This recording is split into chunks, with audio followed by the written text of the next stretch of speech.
Assalamualaikum warahmatullahi wabarakatuh.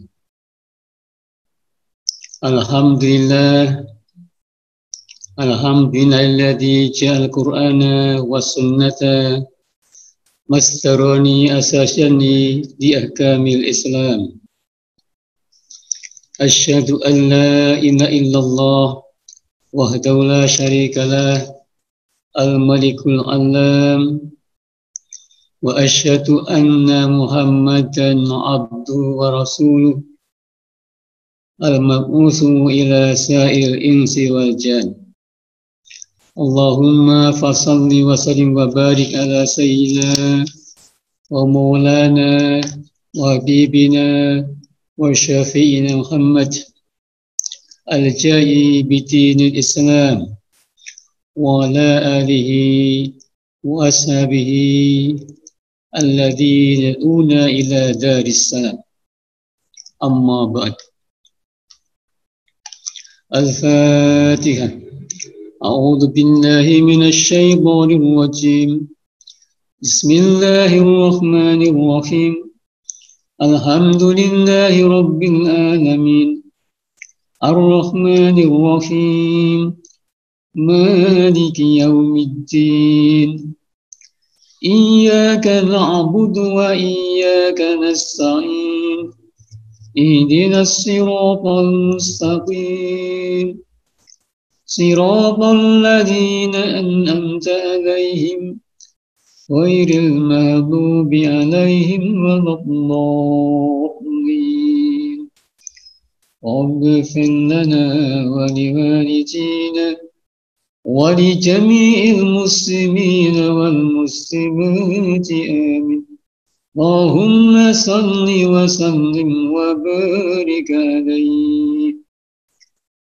Ya Rabbi bil Mustafa balligh maqasidana waghfir lana dhanbana ya wasi'al karami. Ya Rabbi bil Mustafa balligh maqasidana waghfir lana dhanbana ya wasi'al karami. Wal habibul ladzi urja syafa'atuhu likulli hawlin minal ahwali muqtahimi. Ya Rabbi bil Mustafa balligh maqasidana waghfir lana dhanbana ya wasi'al karami.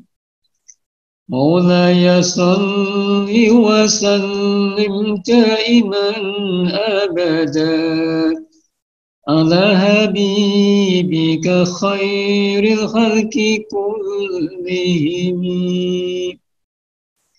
Ya Rabbi bil Mustafa balligh maqasidana waghfir lana dhanbana ya wasi'al karami. Allahumma salli wa sallim wa barik alaihi wa ala alihi. Ma'asyiral muslimin dan muslimat rahimakumullah, peserta kajian kitab Ibanatul Ahkam Syarah Bulughul Maram yang dirahmati oleh Allah Subhanahu wa taala. Segala puji hanyalah kita persembahkan kehadiran Allah Subhanahu wa taala. Salawat dan salam semoga tercurahkan kepada baginda Rasulullah sallallahu alaihi wasallam, kepada para keluarganya, sahabatnya dan semua pengikutnya hingga akhir zaman. Semoga kita semuanya yang bergabung dalam kajian ini termasuk atba'ur Rasul, yakni pengikut setia Rasulullah sallallahu alaihi wasallam, yang akan sanggup memahami dengan sebaik-baiknya semua ajaran agama Islam menghayati dan mengamalkannya, mengajarkan dan memperjuangkannya semata-mata sebagai upaya kita untuk meraih mardhatin. Ma'asyiral muslimin wal muslimat rahimakumullah, peserta kajian kitab Ibanatul Ahkam yang dirahmati oleh Allah Subhanahu wa taala. Mari langsung saja kita masuk ke materi kajian kita pada malam hari ini. Kita sampai hadis yang ke-19. Bagi yang membuat kitabnya, kita sampai halaman 44. Alhamdulillah ya, pelan-pelan tapi kita insya Allah nambah terus. Malam ini kita sampai hadis yang ke-19. Kita baca Bismillahirrahmanirrahim. An Abi Sa'labah Al-Hushani radhiyallahu anhu qala qultu ya Rasulullah inna bi ardi qaumin ahli kitabin boleh inna bi ardi qaumi ahli kitabin juga boleh afana qulu fi ayatihim qala la ta'kulu fiha illa alla tajidu khairaha fasiruha wa kulu fiha muttafaqun alaih. An Abi Sa'labah Al-Hushani radhiyallahu anhu, dari Abi Sa'labah, ini sahabat Nabi Al-Hushani radhiyallahu anhu, qala, beliau berkata, qultu, aku matur kepada Rasulullah sallallahu alaihi wasallam, saya berkata kepada Rasulullah sallallahu alaihi wasallam, saya bertanya kepada Rasulullah sallallahu alaihi wasallam, ya Rasulullah, hai Rasulullah, inna bi ardi qaumin ahli kitab. Inna bi ardi qaumi ahli kitab.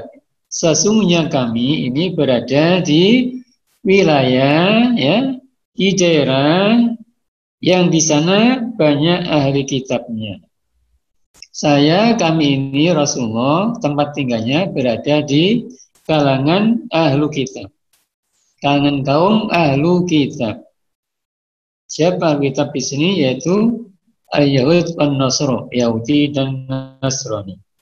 Afana qulu fi ayatim, apakah boleh kami makan ya dengan mempergunakan alat-alat makan mereka, bejana mereka, piring mereka, sendok mereka, garpu mereka, mungkin dulu belum ada ya, atau apa, gelas mereka, cangkir mereka, mangkuk mereka.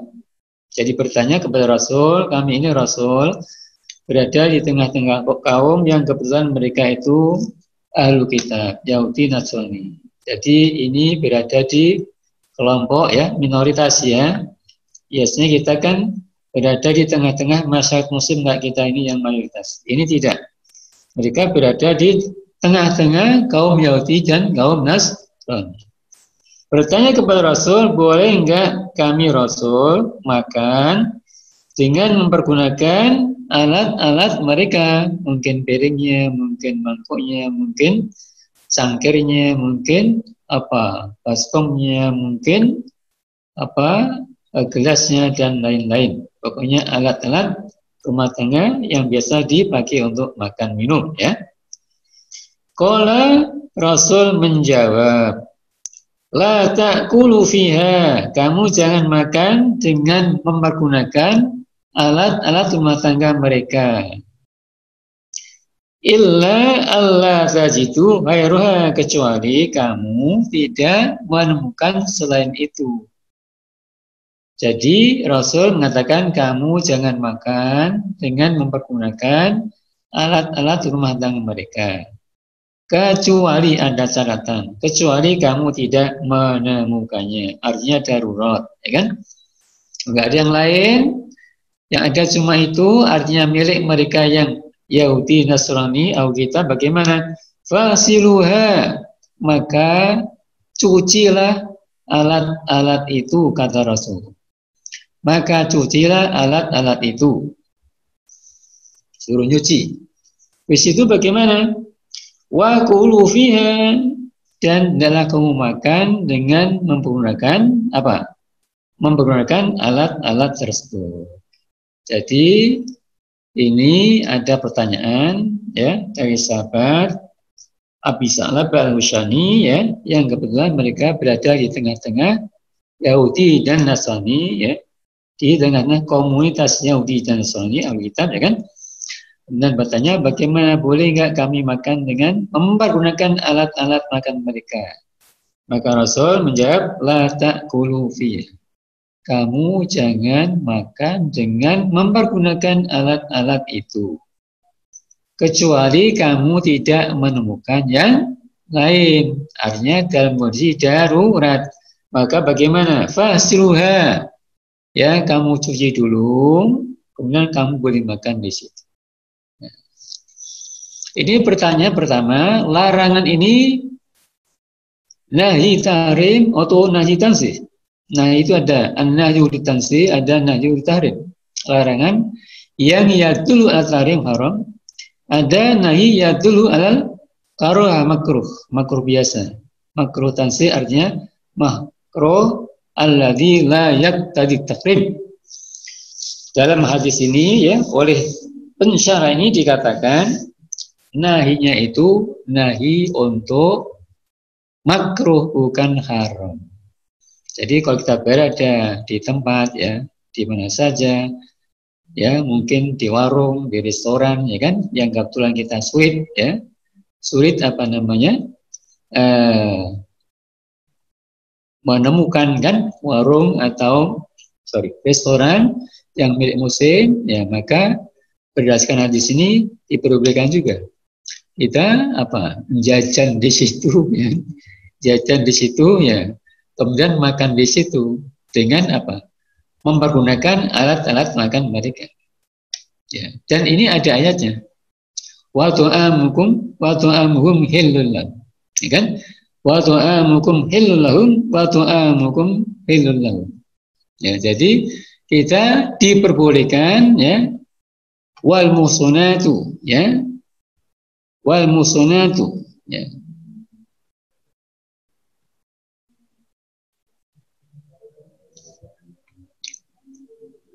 hilul lahum ya, wa tu'amuhum hilul lakum.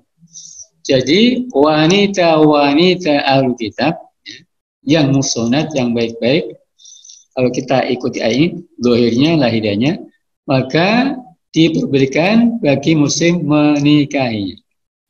Lalu ulama fikih berbeda pendapat. Ya, kalau kita ikut Hanafi, ya persis seperti ayat ini. Sampai hari ini masih diperbolehkan ya muslim, pria muslim maksudnya, menikahi imur'ah Yahudiyah atau Nasrani Alkitab. Kalau kita ikut mazhab Syafi'i yang kuat, yang muktamad, yang dipilih oleh Imam Nawawi, maka haram bagi muslim menikahi Nasrani atau Yahudi atau Alkitab yang perempuan. Kenapa begitu?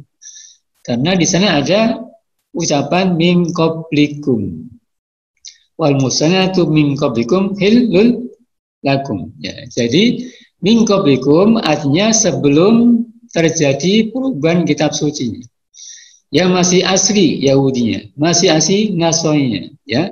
Kita Tauratnya belum diubah, Injilnya belum diubah, maka menurut mazhab Syafi'i yang kuat, yang muktamad ya, boleh dinikahi yang masih asli itu. Sekarang sudah nggak ada asli lagi, karena kita sucinya sudah diubah semua, ya kan?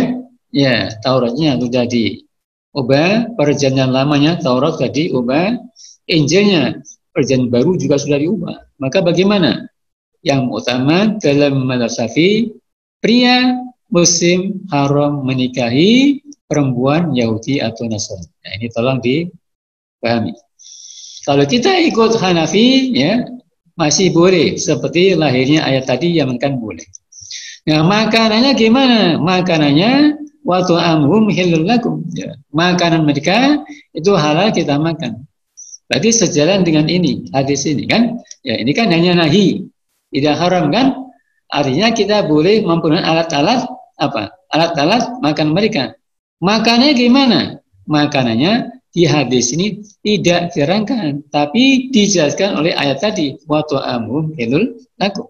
Artinya makanan sembelian ya Yahudi Nasrani itu halal untuk kita kalau mau ya. Ya sekalipun ada kemungkinan mungkin ya tidak syar'i apa namanya motongnya dan lain-lain. Dan ada kemungkinan ya mereka nggak tahu najis tapi masih dikasih kebolehan kita makan itu. Ya ini dari aspek fikihnya. Kalau kita ikut pandangan sufi tentu lain lagi, ya.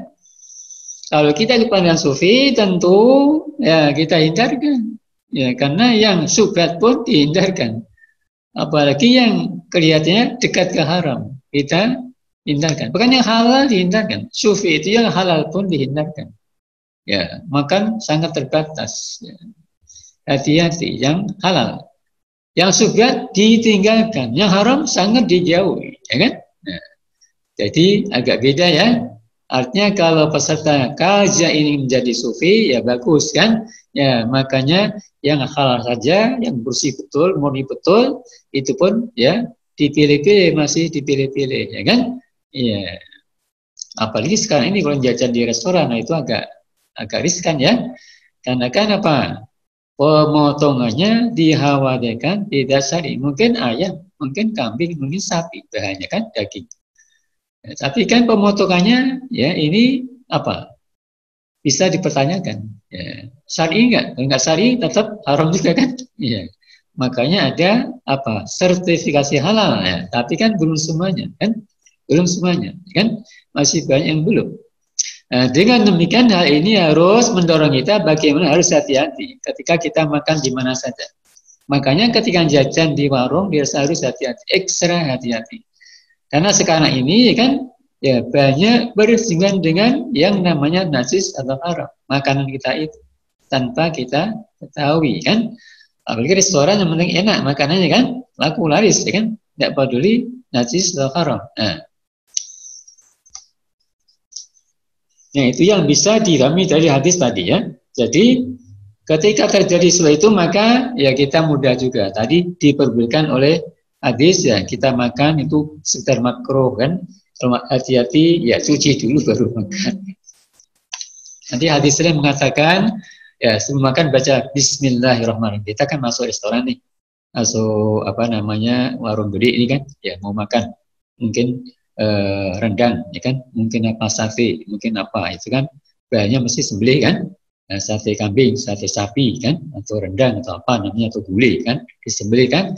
Nah kalau kita ragu baca Bismillahirrahmanirrahim, itu ada petunjuknya juga supaya kita apa, ya akhirnya makan itu dihukumi halal karena sudah dimulai dengan Bismillahirrahmanirrahim, ya kan, ya. Karena wala ta'kulu mimma lam yadrisma. Wala ta'kulu mimma lam yuzkarisma alaih. Tidak boleh makan hewan yang disembelih tidak dengan menyebut asma Allah. Nah, menyebut asma Allah ketika menyembelih hewan, apakah ayam, apakah kambing, apakah sapi, apakah kerbau, apakah unta itu, ulama memang khilaf. Kalau ayatnya mengatakan jangan makan ya hewan yang disembelih dengan selain nama Allah. Berarti harus baca bismillah. Tapi nanti kajian fikih ya berbeda-beda. Kalau kita ikut fikih Syafi'i, kalau yang menyembelih muslim sudah otomatis tidak wajib baca bismillah, sunat saja. Muslim nih menyembelih apa? Menyembelih sapi, kurban atau apa, kan? Kambing atau misalnya apa? Ayam. Itu tidak wajib baca bismillah karena muslim sudah otomatis, ya kan? Pasti yang disebut asma Allah, bukan selain Allah. Nah, kalau kita ikut fikih Hanafi, Maliki, walaupun muslim wajib baca Bismillahirrahmanirrahim. Berarti di sini tentang penyembelihan itu agak ringan pendapat Syafi'i kan? Ya, karena tidak harus baca apa? Bismillahirrahmanirrahim. Ya, yang penting ini hukumnya samarinya terputus dua-duanya. Artinya jalan pernafasan, jalan makan ada dua di lehernya itu mesti putus semuanya. Jangan sampai nggak putus. Kalau nggak putus, wah itu jadi tidak syar'i kan. Sekalipun muslim yang menyembelih, ya kan, nggak halal dagingnya, jadi bangkai kan. Nah itu harus hati-hati. Jadi kalau tadi dikatakan jangan makan, itu apa kira-kira rahasianya? Rahasianya dikhawatirkan tadi ya, karena tidak tahu najis, khawatirnya terkena najis kan? Dan mereka tidak tahu kesucian, tidak tahu najis, ya kan? Jadi dimungkinkan alat-alat rumah tangganya, mungkin piringnya, mungkin mangkuknya, mungkin cawannya, mungkin gelasnya, mungkin piringnya, dan lain-lain itu terkena najis karena mereka tidak tahu kesucian, tidak tahu najis, maka perlu dibasuh dulu. Gitu. Memang sudah mereka cuci kan pastikan, hanya piring bisa cuci juga kan, cuma kan mereka nggak tahu caranya izalatul najasa kan. Ya. Makanya ada kemungkinan pasti terkena najis, maka disuruh cuci dulu kan. Ya, untuk kita tentu mudah. Kenapa? Karena kita berada di komunitas mayoritas muslim, ya kan? Ya. Ini yang berada di sana negara-negara yang minoritas ini yang jadi masalah, ya kan? Tapi ada panduannya, bisa dilakukan seperti itu. Seperti kalau Anda ke Eropa atau ke Cina itu susah nyari restoran halal, ada, tapi ya jauh, ya lama nyarinya ketemunya kan. Ya, kita lanjutkan.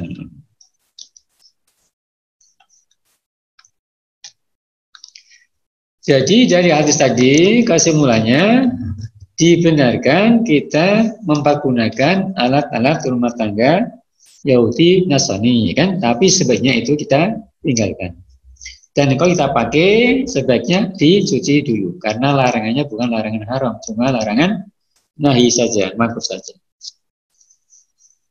Nah, ini tentang rawinya yang bagus perlu kita sampaikan ini. Rawinya ini Abu Sa'labah Al-Husani. Al-Husani itu nisbah kepada Husain bin Namr dari kabilah Qudhu'ah. Jadi bapaknya namanya Husain bin Namr dari kabilah Qudhu'ah. Ismu Jursum bin Nasir, namanya Jursum bin Nasir. Ini saya baca karena ada keistimewaannya. Bayat Nabi bayat Ridwan. Dia ikut bayat Ridwan bersama Nabi, bersama sahabat yang lain. Wa dharabal Rasul bisahmi yaumi Khaibar. Dan Rasul pernah ngasih bagian perang Khaibar. Jadi dia ikut perang Khaibar dan dapat bagian rampasan perangnya. Wa syahidah Hunainan, dan dia ikut perang Hunain. Ya. Yang Islam pernah besar kecil itu kan ya. Rawa arba'in hadisan. Beliau merawikan 40 hadis, jadi nggak begitu banyak. Wa rawahu Ibnu Musayyib. Ibnu Musayyib dari tabi'in ya. Pernah merawikan hadis dari Sa'labah Abu Sa'labah Al-Husani ini. Jadi ini termasuk gurunya Ibnu Musayyib. Ibnu Musayyib ini tabi'in yang terkenal kan. Yang oleh Syafi'i hadis mursalnya bisa diterima. Kalau Sayyid Syafi'i nggak bisa diterima, ya kan? Itu hadis mursal siapa? Ibnu Musayyib. Mata sana khamsin wa sab'ina wa huwa sajidun. Nah, di sini yang luar biasa. Mata sana khamsin wa sab'ina. Beliau wafat ya pada umur 75, umurnya panjang, 75. Yang spesifik, yang istimewa wa huwa sajidun. Beliau wafat dalam kondisi sujud. Ya, Masya Allah, luar biasa. Semua kita mati dalam kondisi. Allahumma ahyina sajidin wa amitna sajidin. Amin. Allahumma ahyina sajidin wa amitna sajidin. Allahumma ahyina sajidin wa amitna sajidin. Kita mohon kepada Allah hidup dalam kondisi sering sujud, sering sholat, dan mati dalam kondisi sedang sholat, sedang sujud. Itu luar biasa. Masih husnul khotimah. Nah, sahabat ini ya luar biasa, wafatnya dalam kondisi sujud. Masya Allah, luar biasa. Nah, kita lanjutkan ya. Berikutnya hadis yang ke-20. An Imran bin Husain radhiyallahu anhu. Dari Imran bin Husain radhiyallahu anhu. Dari Imran bin Husain ya radhiyallahu berkata, siapa Imran bin Husain? Ini sahabat Nabi yang punya penyakit besar ya. Anan nabi wa asbahu tawadhu mimma zadat imra'atin musyrikatin. Anan nabiyya sallallahu alaihi wasallam wa asbahu tawadhu mimma zadat imra'atin musyrikatin. Muttafaqun alaih. Dari Imran bin Husain radhiyallahu ya, beliau berkata bahwa Nabi ya serta para sahabatnya pernah wudhu ya dari bejana air namanya kirbah. Kribo itu terbuat dari tulang dari kulit ya, dari tempat air yang namanya kirbah bahasa Arabnya atau mazadah, seorang perempuan musyrik. Kalau tadi ahlu kitab ya, ahlu kitab itu musyrik nggak? Kalau kita ikut apa? Ikut apa? Ikut Syafi'i musyrik kan? Ya. Ikut Quran musyrik, ya kan? Kan dia mengatakan apa? Ya.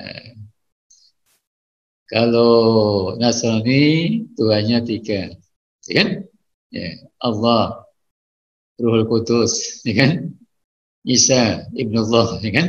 Ya, berarti musyrik itu kan? Ya, makanya tadi Syafi'i berpendapat haram menikah sama muslimah ahlu kitab. Kan? Kalau Yahudi gimana? Yahudi bagaimana?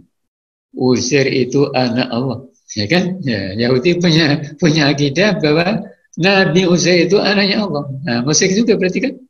Nah, tapi nanti dalam kajian akidah atau ilmu kalam ya ada tafsir, ada rinciannya. Jadi kalau musyrik itu orang yang mengakui ada Tuhan selain Allah. Orang yang mengakui ada Tuhan selain itu musyrik, ya kan? Kayak penyembah berhala, penyembah batu, ya kan? Ya, na'udzubillah negara agama Madura Islam yang lain, ya kan? Yang punya Tuhan selain Allah, ya itu, ya. Atau punya keyakinan, ya, ada orang bisa menyembuhkan penyakit, ada orang bisa ngasih rezeki, ada orang Pak Dukun, ya kan? Bisa menjodohkan dengan yang cantik, bisa ngasih jabatan yang tinggi, itu musyrik juga, ya kan? Pokoknya punya keyakinan ada yang berkuasa selain Allah, itu musyrik dalam bentuk apapun, musyrik. Kalau Yahudi Nasrani bagaimana? Tadi khilaf. Ada yang kan masuk musyrik juga karena akidahnya juga begitu, mengakui ada Tuhan selain Allah, ya kan? Ada Ibnullah, Allah Yahudi, ya kan? Ya. Ya, khilaf. Ada yang lain mengatakan itu beda, itu ahlu kitab, tidak musyrik kayak Hanafi tadi, kan? Beda. Kalau kafir gimana? Kafir itu orang yang tidak percaya ada Tuhan, ateis, ya kan? Ateis, komunis, ya kan? Tidak ada Tuhan, itu kafir, ya kan? Paling top, itu kan? Dan musyrik, ahlu kitab. Nah sekarang Nabi dan para sahabatnya pernah wudhu mempergunakan tempat air ya milik perempuan musyrikah. Ini ada kisahnya. Jadi begini, Rasulullah ya mengutus Ali, ya ada kawannya juga ya, dalam suatu bepergian untuk mencari air, ya kan? Ya. Jadi Rasul bepergian sama sahabatnya, ada ayat yang lain, ya kan? Kemudian datang waktu sholat, mau wudhu nggak ada air. Artinya Rasul mutus Ali dengan kawannya itu mencari air. Dia ketemu, ya kan? Akhirnya ketemu perempuan musyrik, ya kan? Dia sedang nuntun keledainya, khimarnya, ya kan? Ya, atau ontanya, ya kan? Sedang bawa air. Ya, kanan kirinya itu jadi ada tempat air terbuat dari apa? Kulit. Itu ditaruh di punggungnya unta kanan kiri. Itu namanya mazada. Ya, tasnya mazadatani. Ya. Jadi kanan kiri. Kalau sekarang mungkin pakai apa? Pakai ember besar kali ya, terbuat dari apa misalnya? Dari plastik atau apa kan? Dulu nggak ada, belum ada plastik, yang ada kulit, ya kan? Bisa juga dari karet, ya kan? Ya. Nah, itu dari kulit, dibuat dari kulit ya untuk tempat air besar itu. Nah, itu ditaruh di punggung apa? Bisa kuda, bisa onta, bisa keledai, kan? Nah, kanan kiri dua biji, kan? Penuh air. Ya, ketemu perempuannya sing bawa air, ditanya mana airnya, tempat air di mana? Dibilang, oh nggak ada lagi, udah habis. Ini kemarin aku ambil. Ini air aku ambil kemarin, sekarang udah habis. Dia bilang gitu. Akhirnya Ali bilang sama perempuan tadi, gini, tolong ya, kamu bawa air ini kepada Rasulullah. Karena Rasul ini ingin wudhu, ingin minum dengan para sahabat yang lain. Akhirnya air itu dibawa oleh perempuan musyrikah tadi ke hadapan Rasulullah. Rasul minta untuk minum, juga sahabat dipersilakan minta untuk minum, juga untuk wudhu. Nah itu ceritanya. Nah dari sini maka kisah hadisnya ada Nabi dan sahabatnya wudhu ya mempergunakan apa air yang ada di bejana milik perempuan musyrikah. Nah, dari hadis ini maka bisa difahami bahwa ya kita yang muslim ini boleh-boleh saja, ya kan? Kalau nggak ada pilihan mempergunakan apa alat-alat milik musyrik ya untuk kepentingan wudhu kita, kepentingan kebutuhan sehari-hari, minum kita dan lain-lain. Ini kan di perjalanan, ya kan? Nggak ada pilihan lain, ya kan? Air nggak ada, ketemu milik orang musyrik perempuan, ya kan? Akhirnya Nabi yang minta diminum dan untuk wudhu. Nah itu diperbolehkan, diperbolehkan. Ini dalam rangka apa? Muamalah ya. Artinya tidak membatasi kita ya untuk diperbolehkan muamalah dengan mereka dalam posisi semacam itu. Jadi jangan dianggap musuh terus kan, bisa begitu kan. Kalau memerangi kita itu musuh, kalau tidak ya biasa saja kan. Kalau musyrik tetangga kita hormati juga kan, ya, kita hormati juga. Kita masak kita kirim juga kan.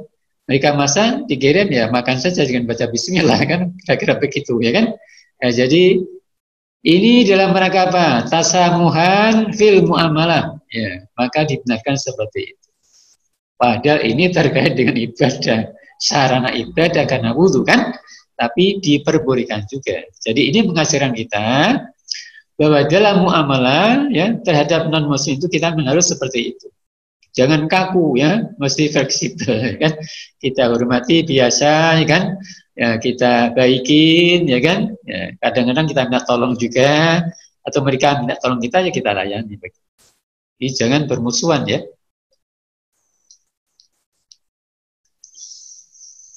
Nah, di sini dari hadis tadi bisa diambil kesimpulan. Pertama, bahwa alat-alat atau bejana yang dimiliki oleh musyrik itu ya pada prinsipnya hukumnya suci. Karena kalau tidak suci mesti Rasul nggak mau wudhu dari air yang ada di situ. Buktinya Rasul dengan sahabatnya wudhu. Ya. Di sini disebutkan Rasul dan sahabatnya, bukan Rasul sendiri.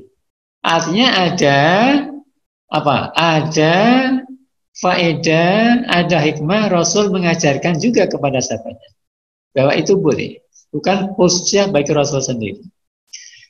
Kalau dalam hadis kan Rasul sendiri berarti semacam khususnya kan? Ini tidak, tapi Rasul dan sahabatnya. Berarti ini syariat berlaku untuk Nabi dan untuk umatnya, maksudnya boleh seperti itu. Nah, kemudian ya seperti kemarin ya. Penyamakan kulit bangkai itu bisa apa? Mensucikan kulitnya. Ini difahami dari apa? Dari alat air yang dibuat dari kulit yang dimiliki ya perempuan musyrikan tadi. Itu kan kulitnya kan masih dari bangkai karena mereka kan tidak menyembelih sasari kan? Ya itu bangkai, tapi sudah disamak. Ya, dihilangkan lendirnya, dihilangkan baunya, ya dijemur bagus rapi baru bikin tempat air namanya kirbah. Nah itu diperbolehkan suci. Berarti kulit kalau disamak suci. Ini sudah ada hadis khusus kemarin ya. Nah, ini semacam takkid atau memperkuatkan. Kemudian yang ketiga bisa diambil pelajaran bahwa keringat orang musyrik itu suci. Ini ada ayat innamal musyrikuna najasun fala yaqrabul masjidal haram ba'da amim hada. innamal musyrikuna najasun fala yaqrabul masjidal haram ba'da anihim hadza. Sesungguhnya musyrik itu najis, maka mereka jangan mendekati Masjidil Haram setelah tahun ini. Nah, dari sini nanti ulama fikih berbeda pendapat. Musyrik najis apanya? Najis fisiknya apa najis akidahnya? Kalau kita ikut Syafi'i, musyrik itu najis akidahnya, bukan najis fisiknya. Fisiknya suci, makanya keringatnya suci juga, ya kan? Sentuhan dengan kita tidak apa-apa. Tadi sentuhan dengan alat tempat air nggak apa-apa, kan? Ya, suci. Buktinya Rasul pakai kan? Ya. Nah, jadi ini ada dua pendapat di kalangan mufassirin dan dua, artinya najis itu apanya? Yang pertama mengatakan najis apa? Akidahnya, itu pandangan Syafi'i. Jadi bukan najis fisiknya, artinya boleh saja kita salaman sama musyrik, ya kan? Atau sentuhan atau apa biasa, atau menggunakan alat-alatnya yang mereka miliki nggak apa-apa, boleh, karena dihukumi suci. Ya, jadi rutubahnya, keringatnya itu tidak najis. Ya najis akidahnya, kenapa najis? Ya karena musyrik tadi kan mengakui ada Tuhan selain Allah, itu dihukumi najis, ya kan? Jadi najis maknawi, bukan najis hissi. Ada najis hissi, ya, ada najis maknawi. Ada najis hissi artinya itu konkret, ya kan? Maknawi artinya abstrak. Kalau fisik itu namanya konkret. Kalau akidah itu namanya abstrak. Nah, musyrik kalau kita ikut mazhab Syafi'i itu najis maknawi. Artinya najisnya itu abstrak dan akidah, bukan fisik. Ya. Tapi kalau kita ikut mazhab Hanafi, musyrik itu najisnya najis hissi. Fisiknya itu najis. berarti kalau najis gimana? Kita nggak bisa salaman sama mereka ya. Ya. Kemudian kalau sentuhan kena keringatnya kita kena najis juga, dicuci juga kan? Ya, makanya Hanafi berpendapat musyrik tidak boleh masuk Masjidil Haram dan tidak boleh masuk masjid selain Masjidil Haram. Kalau Syafi'i batasi, musyrik haram masuk Masjidil Haram saja, tapi boleh masuk masjid selain Masjidil Haram. Karena najisnya najis apa? Najis maknawi atau akidah tadi. Nah ini bedanya ya. Jadi Hanafi agak setek di sini ya. Ya, musyrik nggak boleh masuk Masjidil Haram dan masjid-masjid yang lain. Termasuk masjid di mana saja. Masjid Istiqlal. Nah Istiqlal itu banyak orang non Muslim masuk Istiqlal. Ya karena seperti menjadi wisata ya kan. Ya, itu banyak. Jadi kalau kita ikut Syafi'i ya boleh-boleh aja. Kalau kita ikut Hanafi nggak boleh, haram. Nah itu yang dapat kita fahami dari hadis tadi. Nah kemudian ada juga ini dari hadis tadi dapat kita fahami tentang samahatu dinil Islam, apa itu? Tentang betapa ya fleksibelnya, toleransinya ya agama Islam dalam bermuamalah. Jangan jadi muslim yang kaku ya. Kita harus fleksibel karena banyak tuntunan seperti itu. Ya kan?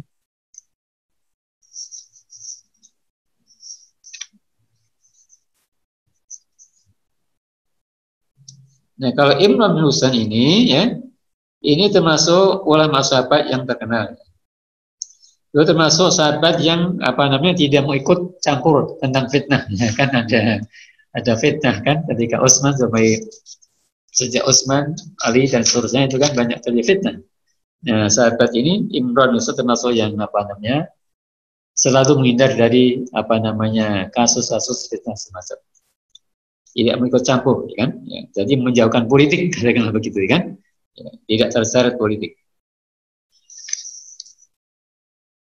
Lalu banyak hadis sekitar 130 hadis. Ya, keistimewaannya ini ada lagi.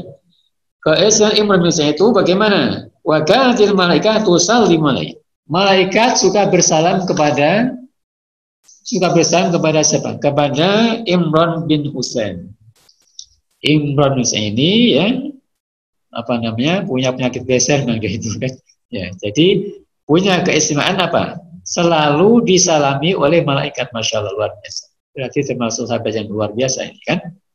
Masing-masing sahabat itu punya keistimewaan, ya kan? Tadi siapa? Abu Salama Al-Husani itu keistimewaan dia bagaimana? Wafatnya dalam kondisi sujud luar biasa. Nah sekarang Imam Hussein ini keistimewaannya bagaimana? Sering disalami oleh malaikat, masya Allah. Kan? Kalau Abu Hurairah apa keistimewaannya? Keistimewaannya kalau datang dari masih sholat di tempat mana saja, di rumahnya itu. Jadi penuh dengan bekas sujud itu sholat. Apa rumahnya? Abu Hurairah ya, kalau datang dari mana saja, masuk rumahnya, pasti sholat sunat dulu. Nah temannya pasti pindah-pindah. Sehingga rata satu rumah itu, ya kan? Menjadi tempat apa? Sujud, ya, sholat sunat ketika beliau pulang dari bepergian. Menjadi saksi. Wah ini luar biasa. Tentu kita nggak bisa meniru juga kan? Biasanya kita pulang ya langsung apa? Langsung yang nongkrong aja mungkin ke ruang makan atau apa kan? Atau main mandi dulu dan lain-lain ya kan? Tapi beliau ini bukan. Pulang langsung makan, masya Allah. Pulang langsung makan. Ya mungkin cukup itu dulu. Ada pertanyaan, kita cukup 2 hadis saja. Hadis yang ke-19 dan hadis yang ke-20. Arif, Nurholis, monggo. Oh, hey.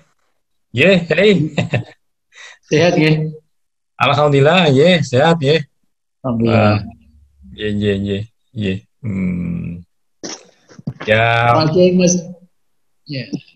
Ya mungkin ini aja ada dijelaskan lebih lebih luas gitu ini Yai tentang muamalah dengan orang musyrik ini kan.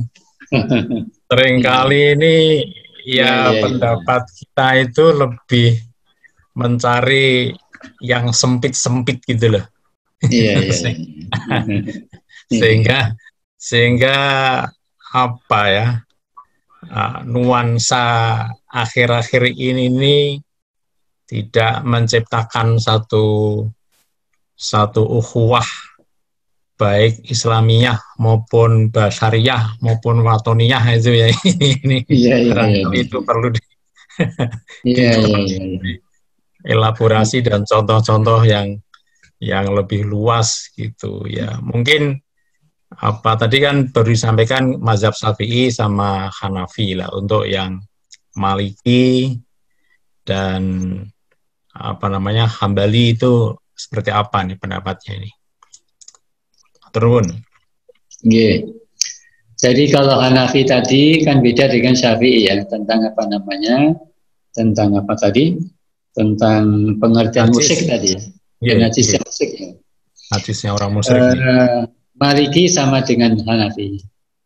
Kalau Hambali sama dengan Syafi'i. Maliki sama dengan Hanafi, kalau Hambali sama dengan Syafi'i. Masuk masalah penyembelihan tadi itu, penyembelihan kalau Hanafi sama dengan Maliki, misalnya begini, apakah ketika menyembelih musik itu wajib baca basmalah atau tidak? Kalau kita ikut Syafi'i kan tidak wajib sunnah, ya kan? Ya. Kalau Hanafi wajib sama dengan Maliki juga wajib. Jadi sama di sini. Maliki Hanafi sama mengatakan bahwa Muslim wajib baca basmalah ketika menyembelih hewan. Kalau Syafi'i mengatakan sunnah. Gimana Hambali? Hambali karena gurunya Syafi'i kan sama juga dengan Syafi'i mengatakan sunnah juga tidak wajib. Jadi tapi tidak selalu begitu, kadang-kadang sama, kadang-kadang tidak. Nah kembali ke tadi pertanyaan pertama tentang muamalah ya. Jadi memang benar kita ini kan sudah diberi tuntunan oleh Rasulullah, oleh sekian banyak, kan, oleh praktek Nabi dan lain-lain. Ya. Dalam muamalah yang benar ada ukhuwah itu insaniyah atau basyariyah, kan? Ada ukhuwah watoniyah, kan? Ada ukhuwah Islamiyah. Nah sekarang kita prihatin. Kenapa prihatin? Karena ukhuwah Islamiyah pun ini juga rapuh, benar nggak? Ya, jadi masalah. Jadi masalah kan? Ukhuwah Islam itu masya Allah luar biasa kan? Mestinya harus rukun sama yang namanya Muslim, sama dia sudah ngaku ya baca asyhadu. Ada hadisnya kan? Mangkola la ilallah asma mini dimauhu kan gitu. Jadi tidak saja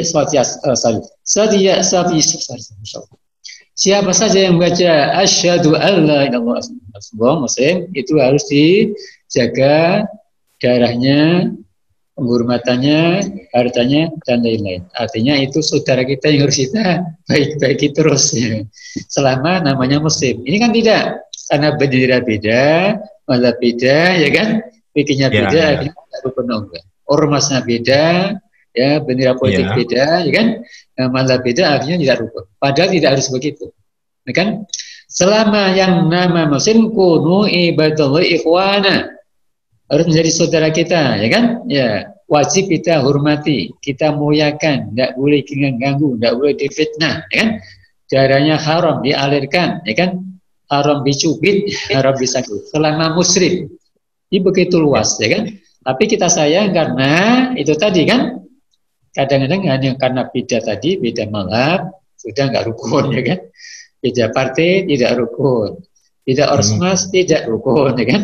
Beda bendera tidak rukun. Bendera baju tidak rukun, Masya Allah. Ini kita sayangkan.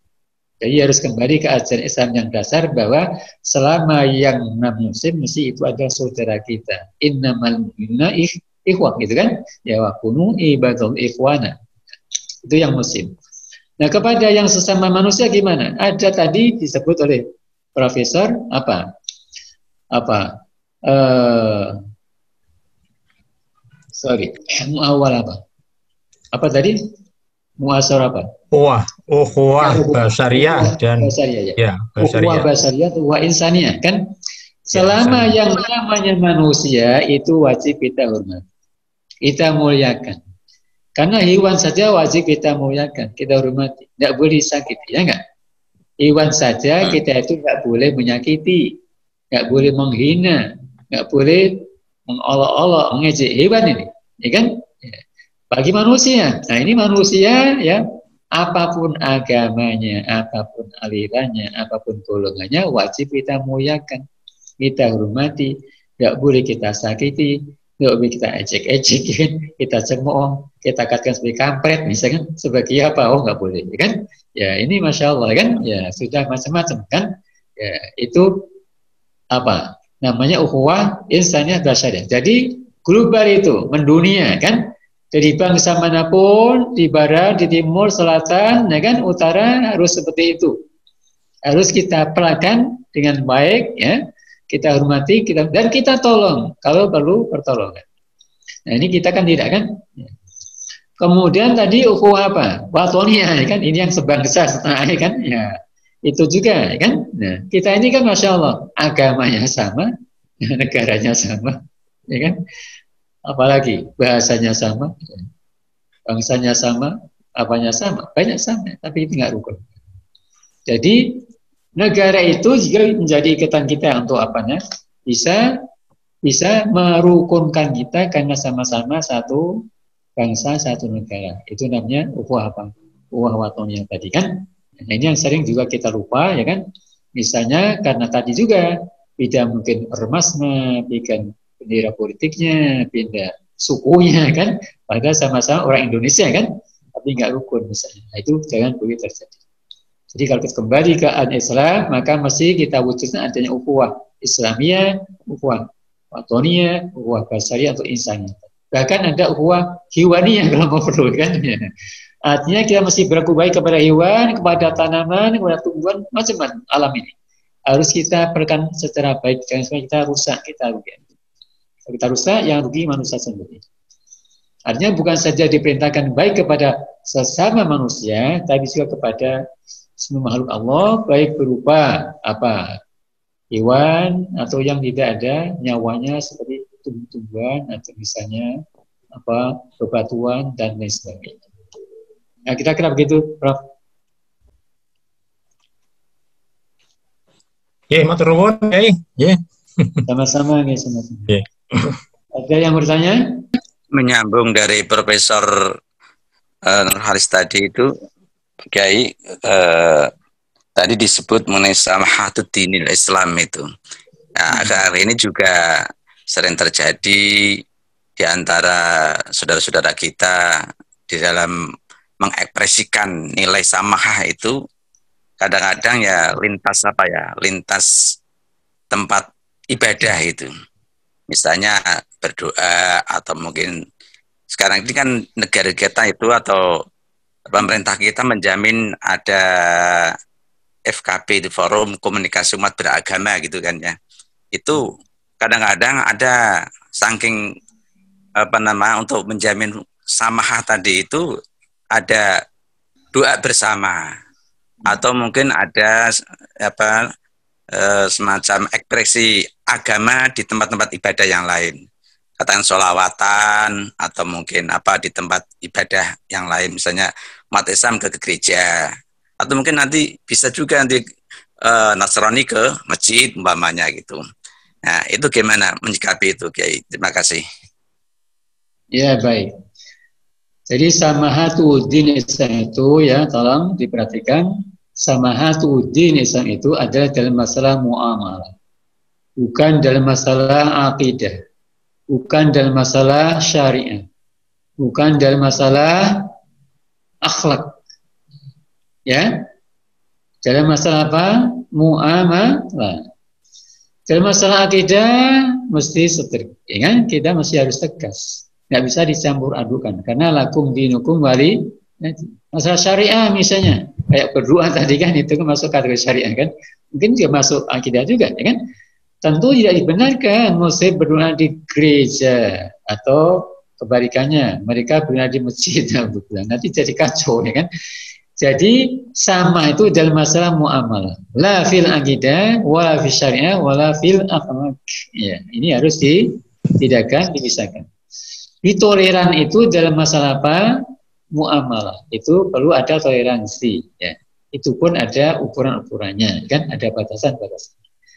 Dalam masalah agama, artinya akidah, syariah, akhlak, tentu tidak ada masalah musamaha atau toleransi karena lakum dinukum wali yati. Nah, ini namanya kebablasan. Artinya kalau kita sudah sampai ke sana, artinya sama juga dalam akidah, dalam syariah, dalam akhlak, itu sudah kebablasan. Ini bahaya. Lama-lama itu agama sama aja, ya kan?